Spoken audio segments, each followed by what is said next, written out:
Mga kababayan, ladies and gentlemen, the President of the Republic of the Philippines, His Excellency Ferdinand R. Marcos Jr. Maraming salamat sa ating kalihim ng Department of Public Works and Highways, Secretary Manny Bonuan. Bago ako tumuloy, magbibilag ba talaga kayo sa araw hanggang ano? Ha? Masisira yung mga kutis ninyong napakagandang mga Bicolanang kutis. Magmumukha kayong Ilocano pagkatapos ng araw na ito. Ang ating butihing Senate President Chis Escudero, andito rin po, kasama ko rin po ang Special Assistant to the President for Investment and Economic Affairs, Secretary Dec Go. Nakakarating na ni Senator Francis Tolentino at naghabol siya mula sa Maynila. Sorsogon 1st District Representative Maria Bernadette Escudero. Sorsogon 2nd District Representative Manuel Fortes. Andito rin po ang isa siguro, ngayon yun lang po makikilala. Ngunit talagang kailangan makilala nyo po dahil itong batang ito ay matagal ko nang kilala at ngayon ay siya ay tumatakbo bilang senador.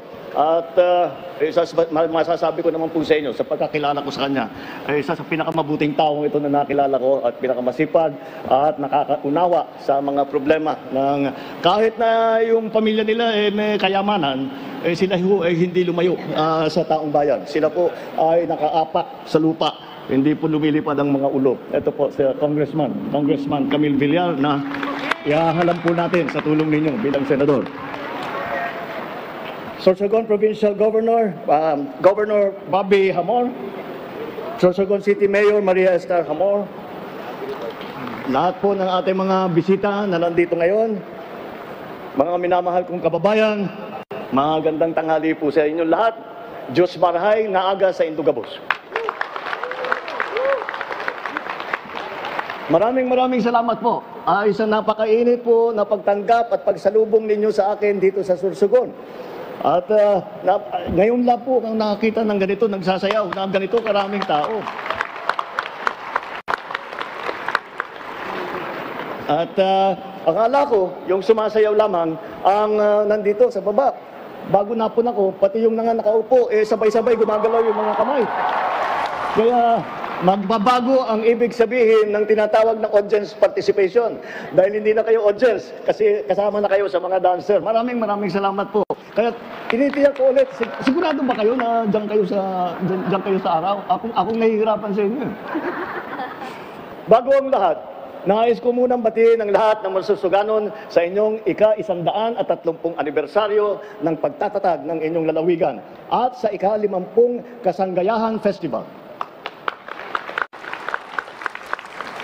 Sa araw na ito, muli tayong nagsama-sama upang pasinayan ang Sorsogon Sports Arena na ipinagmamalaki ng buong Bicol Region ngayon.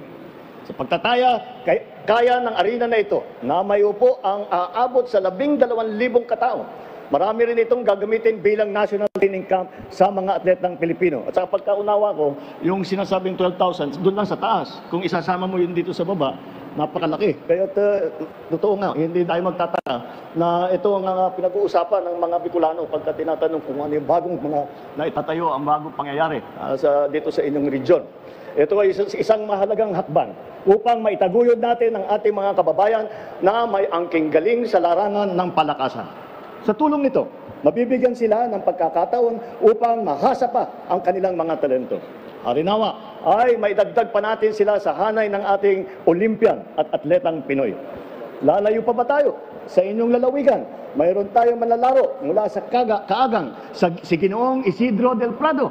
Siya ay nagpamalas ng galing sa 400-meter dash noong 1984 Olympics na ginanap sa Los Angeles sa USA.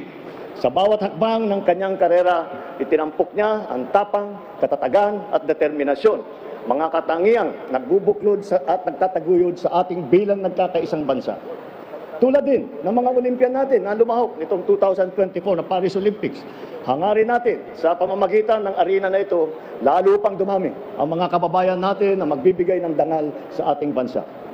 Bagamat sports arena ang tawag dito, Hindi lamang ito para sa mga larangan ng palakasan. Maaari din itong gamitin para sa pagpupulong, mga summit, konsyerto, mga patimpala.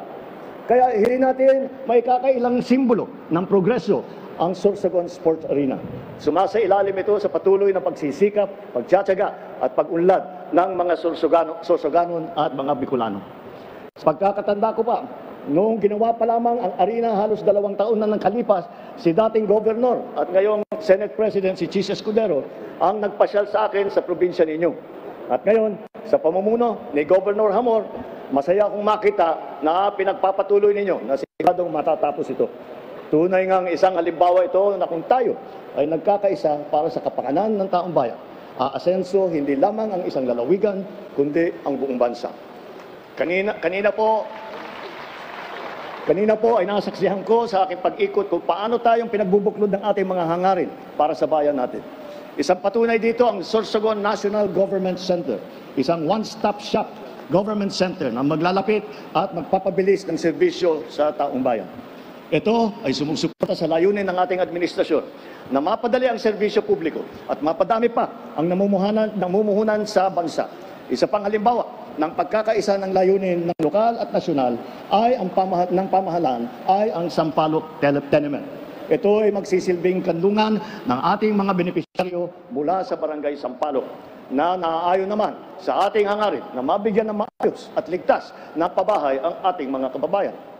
Nag-uumapaw ang aking kasiyahan dahil sa tuwing bumibisita ako sa iba't ibang lalawigan, makikita ko ang pagtatapos ng mga proyekto at pagsisimula ng mga programang aagapay sa ating sambayanan tungo sa tagumpay. Ngunit, parati ko nang sinasabi na marami pa tayong gagawin. Mula pa sa simula, pagkakaisa, ang hangad ko para sa isang mas mabisa at epektibong pamamahala. Kailangan nating magtulungan upang mas marami pang mga bata ang mabakunahan. Higit pang mabubuti ang seguridad ng kapayapaan at mapapababa ang kahirapan sa Sorsogon. Ang ating pagbuklod-buklod ang magbibigay din sa atin ng daan upang matapos ang ibang proyekto sa inyong lugar, katulad ng Sorsogon Provincial Sanitarium Facilities at yung pagpapaganda ng kalsada na papunta sa Bacon Airport. Maaring may pagkakaiba tayo sa paniniwala at sa opinyon, ngunit alam ko na tayo ay pinagbubuklod ng iisang hangarin na may angat ang antas ng pamumuhay ng bawat isang Pilipino. Kaya naman, umaasa ako sa suporta ng mga Pilipino. Sa tulong ninyo, alam kong makakamit natin ang mga hangarin natin para sa ikauunlad ng bansa. Muli, pinabati ko po kayo sa isang maligayang pagdiriwang ng Kasanggayahan Festival. Mabuhay ang Sorsogon, mabuhay ang Bicol Region, mabuhay ang bagong Pilipinas. Maraming salamat po at magandang tanghali po sa inyo lahat. Maraming salamat po, mahal na Pangulo. Ngayon ay ihahandog ng lalawigan ng Sorsogon ang isang regalo para sa ating mahal na Pangulo upang ipakita ang kanilang pasasalamat sa kanyang pagdalo ngayong araw.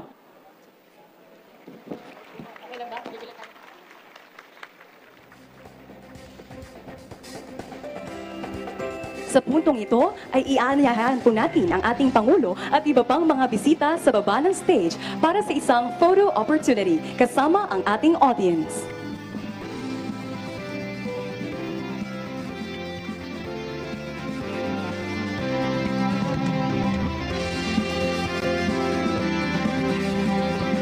Muli, inaanyayahan natin ang ating Pangulo at iba pang mga bisita sa baba ng stage para sa isang photo opportunity kasama ang ating audience.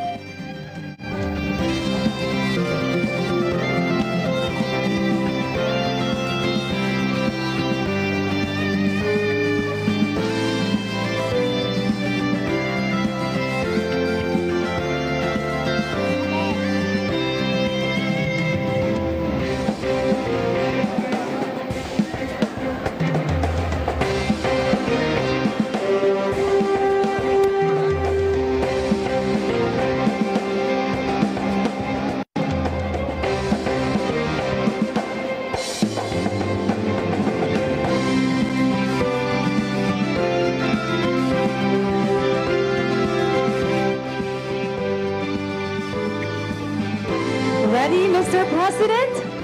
At the count of 3. 1, 2, 3! Maraming salamat po, mahal na Pangulo. Dito na po nagtatapos ang ating programa. Nagpapasalamat po tayo sa ating mahal na Pangulo sa pagbisita at pangunguna ng inauguration ng Sorsogon Sports Arena dito sa Barangay Balugo, Sorsogon City.